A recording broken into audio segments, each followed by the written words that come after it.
जय हिंद साथियों, नमस्कार। स्वागत है मित्र आप सभी का आपके अपने चैनल पर। आप लोग फटाफट क्लास में आ जाएं। क्लास स्टार्ट हो चुकी है, जो कि उत्तर प्रदेश पुलिस कांस्टेबल और Uttar Pradesh police assistant operator, head operator तथा रेडियो ऑपरेटर के लिए हिंदी की बेहतरीन प्रैक्टिस सेट की शुरुआत हो चुकी है, जिसमें ये क्लास नंबर 2 है।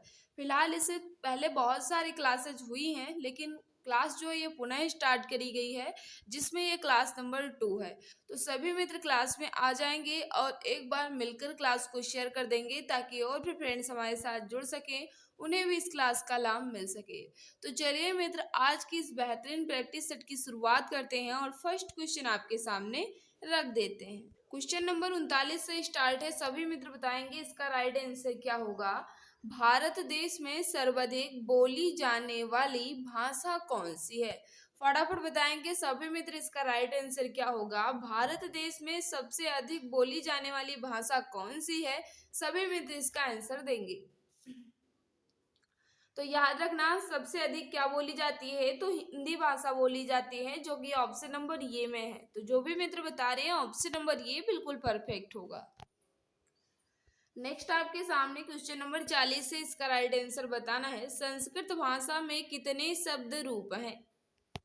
संस्कृत भाषा में कितने शब्द रूप हैं, यह आपसे पूछ रहा है। फटाफट बता देंगे इसका राइट आंसर क्या होगा।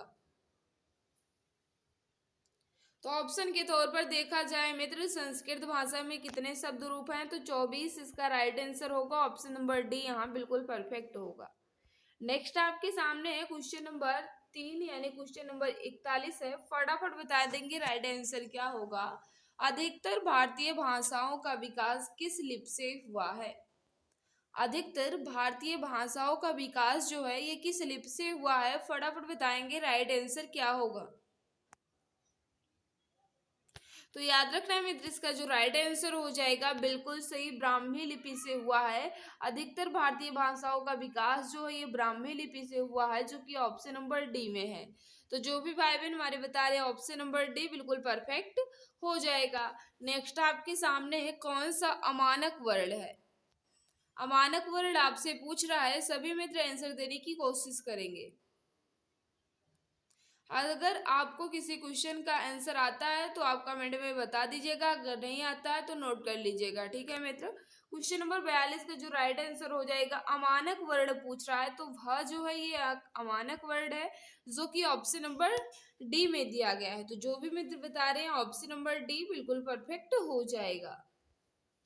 नेक्स्ट आपके सामने निम्नलिखित में से नासिक के व्यंजन कौन सा है?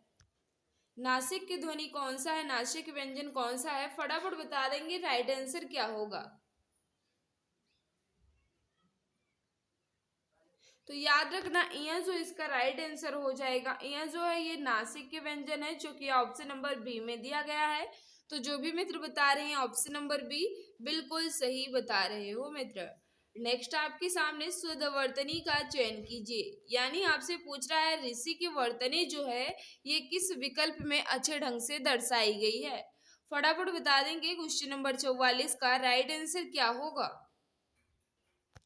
तो याद रखना, ऋषि की वर्तनी जो है ये मुझे साफ साफ नजर आ रही है कि ऑप्शन नंबर बी में बिल्कुल परफेक्ट रूप से लिखी गई है। तो जो भी मित्र बता रहे हैं ऑप्शन नंबर बी बिल्कुल सही हो जाएगा।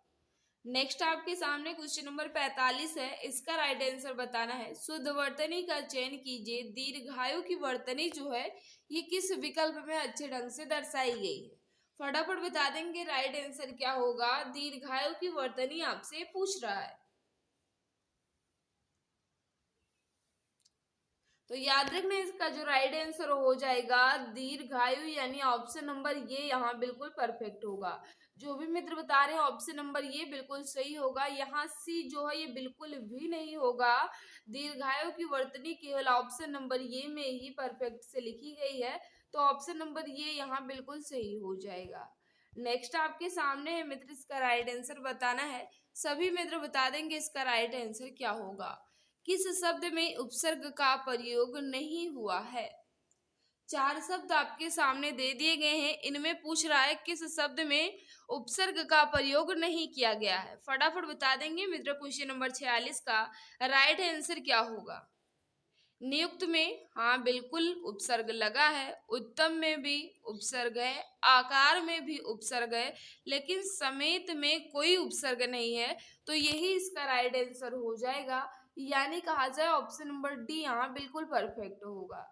नेक्स्ट आपके सामने क्वेश्चन नंबर 47 है, इसका राइट आंसर बताना है।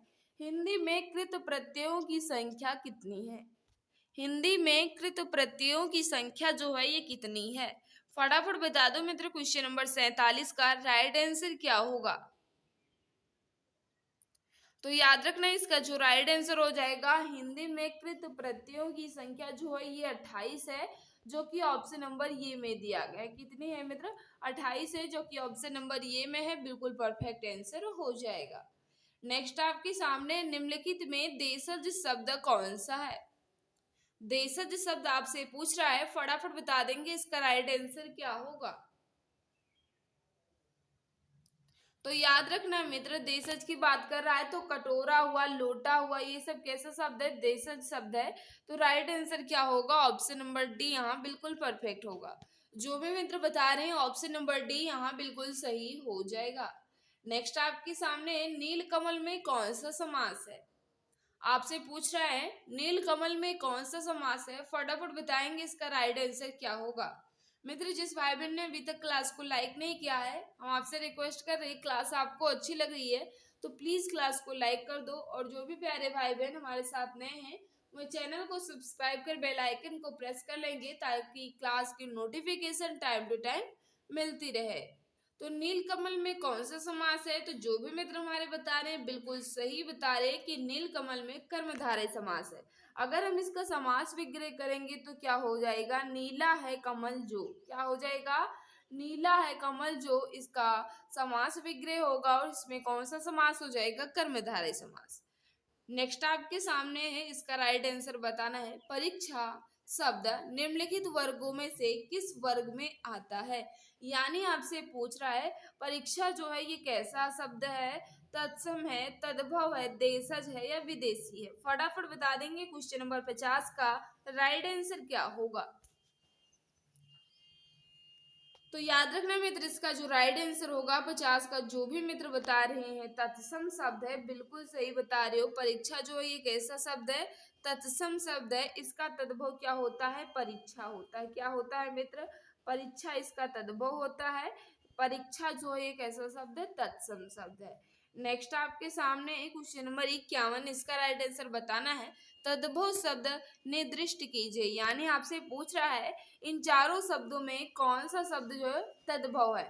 फटाफट बताएंगे क्वेश्चन नंबर 51 का राइट आंसर क्या होगा। तद्भव की बात कर रहा है, ध्यान दीजिएगा। तो याद रखना तद्भव जो है इसमें आधा जो है ये तद्भव है। कैसा शब्द है मित्र?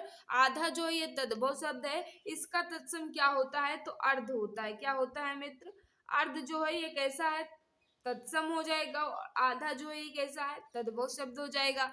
तो इसका राइट आंसर ऑप्शन नंबर ये यहाँ बिल्कुल सही होगा। नेक्स्ट आपके सामने क्वेश्चन नंबर 52 है, इसका राइट आंसर बताना है। पक्षी संबंधी पर्यायवाची कौन नहीं है? आपसे पूछ रहा है पक्षी का पर्यायवाची कौन नहीं है, फटाफट बता देंगे क्वेश्चन नंबर 52 का राइट आंसर क्या होगा। तो याद रखना, द्विज बिल्कुल होता है, शंकुद भी होता है, पखेरु भी होता है, लेकिन का बोला जाए मित्र ये तीनों हो सकते हैं, लेकिन कहा जाए तो प्रणेश बिल्कुल नहीं होता। प्रणेश जो है ये किसका होता है? तो प्रणेश जो है मित्र ये पति का होता है। पति के बहुत सारे पर्यायवाची हो सकते हैं, जैसे स्वामी होता है, और क्या होता है? बल्लभ भी होता है। क्या होता है मित्र? बल्लभ भी होता है, और कहा जाए भरता भी होता है। बहुत सारे पर्यायवाची हो सकते हैं। तो प्राणेश जो है ये पक्षी का नहीं है, ये पति का है। तो यही इसका राइट आंसर हो जाएगा, क्योंकि आपसे पूछ रहा था कि पक्षी का पर्यायवाची जो नहीं है वो आपको बताना था। तो आप ऑप्शन नंबर बी यहाँ टिक करेंगे। नेक्स्ट आपके सामने है, निम्नलिखित में से कौन सा शब्द कुछ शुक्ल का विलोम है? शुक्ल का विलोम आपसे पूछ रहा है, फटाफट बता देंगे क्वेश्चन नंबर 53 का राइट आंसर क्या होगा। विलोम कहे या विरुद्धार्थी कहे या विपरार्थक कहे, एक बात है मित्र, फटाफट बता देंगे राइट आंसर क्या होगा। तो याद रखना इसका जो राइट आंसर होगा 53 का जो भी मित्र हमारे बता रहे हैं बिल्कुल सही बता रहे हो। शुक्ल का विलोम जो है ये कृष्ण होता है, जो कि ऑप्शन नंबर बी में दिया गया है। तो ऑप्शन नंबर बी वाले सभी मित्र बिल्कुल सही हो जाएंगे। नेक्स्ट आपके सामने है सर्प मेघ हरिण किस शब्द के अनेक अर्थी हैं? सर्प मेघ हरिण किस शब्द के अनेकार्थी हैं? फटाफट बता देंगे राइट आंसर क्या होगा क्वेश्चन नंबर 54 का। तो याद रखना क्वेश्चन नंबर 54 का जो राइट आंसर हो जाएगा सारंग, जो कि ऑप्शन नंबर ये में दिया गया है। सारंग इसका राइट आंसर होगा, ऑप्शन नंबर ये यहाँ बिल्कुल परफेक्ट होगा। वह घर से बाहर गया, इस वाक्य में कौन सा कारक है? वह घर से बाहर गया, इस वाक्य में कौन सा कारक है, यह आपसे पूछ रहा है। तो याद रखना क्वेश्चन नंबर 55 का जो राइट आंसर हो जाएगा अपादान कारक होगा, क्योंकि यहाँ घर से बाहर यानी अलगाव की स्थिति पैदा हो रही है, तो यहाँ अपादान कारक हो जाएगा। ऑप्शन नंबर डी यहाँ बिल्कुल परफेक्ट होगा। जो भी भाई बहन हमारे बता रहे हैं अपादान कारक बिल्कुल सही हो जाएगा। नेक्स्ट क्वेश्चन आपके सामने है मित्र, इसका राइट आंसर बताना है। क्वेश्चन नंबर 56 लड़का की भाववाचक संज्ञा बनाइए, यानी आपसे पूछ रहा है लड़का का भाववाचक संज्ञा रूप क्या होगा। फटाफट बता देंगे, ऑप्शन आपके सामने दे दिए गए हैं। सभी मित्र जल्दी जल्दी आंसर देने की कोशिश करेंगे। तो 56 का जो राइट आंसर होगा लड़कपन, यानी कहा जाए ऑप्शन नंबर सी होगा। लड़कपन हो जाएगा इसका भाववाचक संज्ञा रूप, जो कि ऑप्शन नंबर सी में दिया गया है। नेक्स्ट आपके सामने निम्नलिखित में से कौन सा शब्द स्त्रीलिंग और पुल्लिंग दोनों में है? कौन सा शब्द है जो स्त्रीलिंग और पुल्लिंग दोनों में है? तो हम कह सकते हैं कि हार जो है ये कैसा है, स्त्रीलिंग और पुल्लिंग दोनों में है। तो राइट आंसर इसका ऑप्शन नंबर डी यहाँ बिल्कुल सही हो जाएगा। नेक्स्ट आपके सामने क्वेश्चन नंबर 58 है, इसका राइट आंसर बताना है। क्या पूछ रहा है? निम्नलिखित वाक्य में रेखांकित शब्द विशेषण है, उसका भेद छाटिए। यानी आपसे पूछ रहा है कुछ बच्चे कक्षा में शोर मचा रहे थे, इसमें कुछ जो है ये किस प्रकार का विशेषण है? फटाफट बता देंगे राइट आंसर क्या होगा। कुछ जो है ये किस प्रकार का विशेषण है? तो हम कह सकते हैं कि कुछ जो है मित्र ये अनिश्चित संख्यावाचक विशेषण के अंतर्गत आएगा। कुछ जो है ये कैसा शब्द है मित्र? अनिश्चित संख्यावाचक विशेषण के अंतर्गत आएगा। Right answer option number D यहाँ बिल्कुल परफेक्ट हो जाएगा। निस्पृह का अर्थ है, निस्पृह का अर्थ आपसे पूछ रहा है क्वेश्चन नंबर 59 का। बता देंगे राइट आंसर क्या होगा। सभी मित्र जल्दी जल्दी आंसर देने की कोशिश करेंगे। तो याद रखना इसका जो राइट आंसर हो जाएगा बिल्कुल सही होगा, जो इच्छा रहित हो, यानी जिसमें इच्छा ना हो। जो भी मित्र बता रहे हैं जो इच्छा रहित हो यानी जिसमें इच्छा ना हो उन्हें क्या कहते हैं? निस्पृह, यानी ऑप्शन नंबर बी यहाँ बिल्कुल परफेक्ट होगा। नेक्स्ट आपके सामने क्वेश्चन नंबर 60 है, इसका राइट आंसर बताना है। निम्नलिखित में कौन सा वाक्य शुद्ध है? आपके सामने 4 वाक्य लिखे गए हैं, इसमें पूछ रहा है कौन सा वाक्य जो है ये बिल्कुल अच्छे ढंग से लिखा गया है। सभी मित्र बताएंगे राइट आंसर क्या होगा क्वेश्चन नंबर 60 का। तो याद रखना शरतकालीन दिनों में चंद्रमा की शोभा देखने योग्य होती है। दूसरा ऑप्शन पढ़ लेते हैं। शरद काल के दिनों में चंद्रमा की शोभा देखने योग्य होती है। फिर तीसरा क्या दिया गया है? शरत काल में चंद्रमा की शोभा देखने योग्य होती है। शरत काल के दिनों में चंद्रमा की शोभा देखने योग्य होती है। इसमें कहा जाए मित्र तो ऑप्शन नंबर सी यहाँ बिल्कुल परफेक्ट लग रहा है।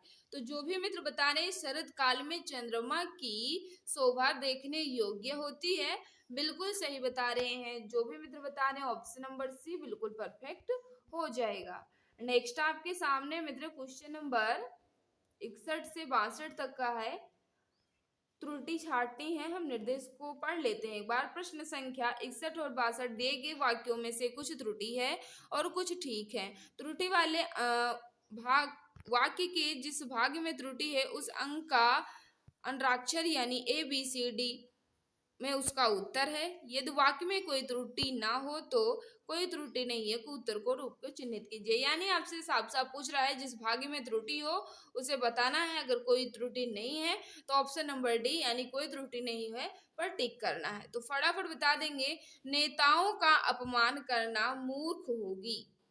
नेताओं का अपमान करना मूर्ख होगी, इसमें किस भाग में त्रुटि है यह आपसे पूछ रहा है, फटाफट बता देंगे। तो याद रखना, नेताओं का बिल्कुल सही है, अपमान भी बिल्कुल सही है, करना मूर्ख नहीं, करना मूर्खता होगी।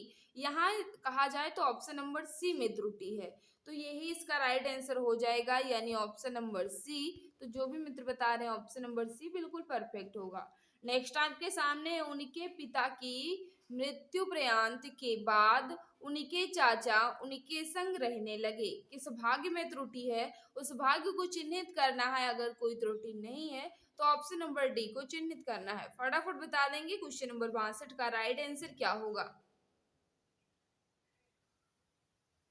तो मुझे इसमें लग रहा है कि ऑप्शन नंबर ये में ही त्रुटि है। उनके पिता की मृत्यु के बाद उनके चाचा उनके, जब यहाँ बाद है तो मृत्यु पर्यंत की कोई जरूरत नहीं थी। ऑप्शन नंबर ये में यहाँ त्रुटि है।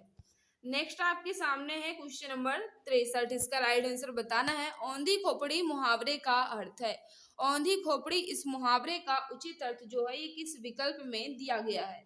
फटाफट बता देंगे मित्र क्वेश्चन नंबर 63 का राइट आंसर क्या होगा। तो याद रखना, औंधी खोपड़ी इस मुहावरे का उचित अर्थ जो होता है ये मूर्ख होना होता है, जो कि ऑप्शन नंबर ये में दिया गया है। तो जो भी मित्र बता रहे हैं ऑप्शन नंबर ये बिल्कुल परफेक्ट होगा। क्वेश्चन नंबर 65 आपके सामने है। आए थे हरभजन को ओटन लगे कपास, इस लोकोक्ति का सही अर्थ क्या होगा। काफी ज्यादा इजी क्वेश्चन है, सभी मित्र आंसर देने की कोशिश करेंगे। तो याद रखना, आए थे हरभजन को ओटन लगे कपास, इस श्लोकोक्ति का उचित अर्थ जो होता है ये वांछित कार्य को छोड़कर अन्य कार्य में लग जाना, यानी ऑप्शन नंबर बी यहाँ बिल्कुल सही होगा। जो भी मित्र बता रहे हैं ऑप्शन नंबर बी बिल्कुल सही हो जाएगा। चारुचंद की चंचल किरणें में कौन सा अलंकार है। ये जो पंक्ति लिखी गई है इस पंक्ति में कौन सा अलंकार है आपसे पूछ रहा है। क्वेश्चन नंबर 65 का बता देंगे राइट आंसर क्या होगा।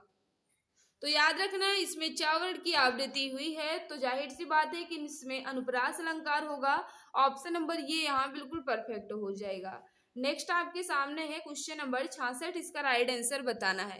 क्या कह रहा है, निर्देश को पहले हम पढ़ेंगे। प्रश्न संख्या 66 और 67, निम्नलिखित पद्यांश को पढ़कर सही छंद का चयन कीजिए। यानी आपसे पूछ रहा है कि ये जो पद्यांश लिखी गई है, जो पंक्ति लिखी गई है, इस पंक्ति में कौन सा छंद है। फटाफट बता देंगे मित्र इसका राइट आंसर क्या हो जाएगा। जल्दी जल्दी आंसर देने की कोशिश करेंगे सभी मित्र। पूली डाले सुख कुष्माई, तिये की देख आंखें आ जाती है मुरलीधर की मोहिनी मूरत आगे। यानी आपसे पूछ रहा है ये जो पंक्ति लिखी गई है, ये जो लिखा गया है पद्यांश, इसमें कौन सा छंद है। तो मुझे लग रहा है कि इसमें मंद्राक्रांता छंद है, तो यही इसका राइट आंसर होगा, मंदाक्रांता। ऑप्शन नंबर बी यहाँ बिल्कुल सही हो जाएगा, क्योंकि दोहा तो हो ही नहीं सकता, मालिनी हो ही नहीं सकता, हरिगीत का हो ही नहीं सकता, तो एक ही बचता है जो कि ऑप्शन नंबर बी में है। नेक्स्ट आपके सामने है मित्र क्वेश्चन नंबर 67, इसका राइट आंसर बताना है। रहे बैठी कारी घाट देखी न्यारी, बिहारी बिहारी बिहारी रटे जू। अब आपसे पूछ रहा है इस पंक्ति में कौन सा छंद है। फटाफट बता देंगे क्वेश्चन नंबर 67 का राइट आंसर क्या होगा। तो इसमें हमें साफ साफ नजर आ रहा है कि सवैया है। राइट आंसर ऑप्शन नंबर ये यहाँ बिल्कुल परफेक्ट आ रहा है। ऑप्शन नंबर ये यहाँ बिल्कुल सही होगा। अगर कुछ डाउट है मित्र तो आप मात्रा गिनकर भी बता सकते हैं, ठीक है। अगर आपको नहीं पंक्तियां देखकर याद नहीं आ रहा है कि कौन सा छंद है तो आप मात्रा लगाकर भी बता सकते हो। नेक्स्ट आपके सामने काव्य में कितने रस माने जाते हैं। फटाफट बता देंगे राइट आंसर क्या होगा। काव्य में कितने रस माने जाते हैं। तो याद रखना, काव्य में कितने रस माने जाते हैं, 9 रस माने जाते हैं। तो right answer option number C यहाँ बिल्कुल सही होगा। जो भी मित्र हमारे बता रहे हैं काव्य में कितने रस, 9 रस माने जाते हैं। 9वां रस जो है ये कौन सा है, शांत रस है, ये भी याद रखना। नेक्स्ट आपके सामने दलित साहित्य का सौंदर्य शास्त्र के लेखक है। दलित साहित्य का सौंदर्य शास्त्र के लेखक कौन है? फटाफट बता दो। क्वेश्चन नंबर 69 का राइट आंसर क्या होगा? सभी मित्र जल्दी जल्दी आंसर देने की कोशिश करेंगे। तो याद रखना इसका जो राइट आंसर हो जाएगा बिल्कुल सही है, ओम प्रकाश वाल्मीकि, यानी ऑप्शन नंबर ये यहाँ बिल्कुल सही हो जाएगा। नेक्स्ट क्वेश्चन आपके सामने, इसका राइट आंसर बताना है। कितने पाकिस्तान के रचनाकार कौन है? कितने पाकिस्तान के रचनाकार कौन है? फटाफट बता दो। क्वेश्चन नंबर 70 का राइट आंसर क्या हो जाएगा? तो याद रखना इसका राइट आंसर क्या होगा? कमलेश्वर हो जाएगा। क्या होगा मित्र? कमलेश्वर हो जाएगा। कितने पाकिस्तान के रचनाकार कौन है? कमलेश्वर जी हैं, जो कि ऑप्शन नंबर ये में दिया गया। तो जो भी मित्र हमारे बता रहे हैं ऑप्शन नंबर ये यहाँ बिल्कुल परफेक्ट हो जाएगा। तो मित्र यहाँ मैंने 40 क्वेश्चन को अच्छे ढंग से कंप्लीट कर लिया है। अगर किसी क्वेश्चन में डाउट है तो आप बेझिझक कमेंट कर पूछ सकते हैं, मैं जवाब देने की पूरी कोशिश करूंगी। इसकी पीडीएफ आपको कहाँ मिलेगी? तो इसकी पीडीएफ जो हमारे टेलीग्राम चैनल या हमारे व्हाट्सएप ग्रुप से आप जुड़े हैं वहां भी आपको मिल जाएगी। टेलीग्राम चैनल का नेम क्या है? तो वही चैनल का जो नेम है exam Guruji by Arvind sir, Telegram पर सर्च कर लेना और ज्वाइन कर लेना। वहीं आपको इसकी पीडीएफ मिल जाएगी विद आंसर की के साथ, ताकि आप इसे रिवीजन कर सके मित्र। तो आज की 40 क्वेश्चन में आपका स्कोर कितना रहा कमेंट बॉक्स में जरूर बताना, और आज की ये क्लास जो है आपको कैसी लगी ये भी बता दिया करो मित्र, क्योंकि आपके फीडबैक का मुझे इंतजार रहता है। तो फिलहाल आज की इस क्लास में बस इतना ही। सभी को बाय बाय, सभी को नमस्कार, जय हिंद, जय भारत, वंदे मातरम।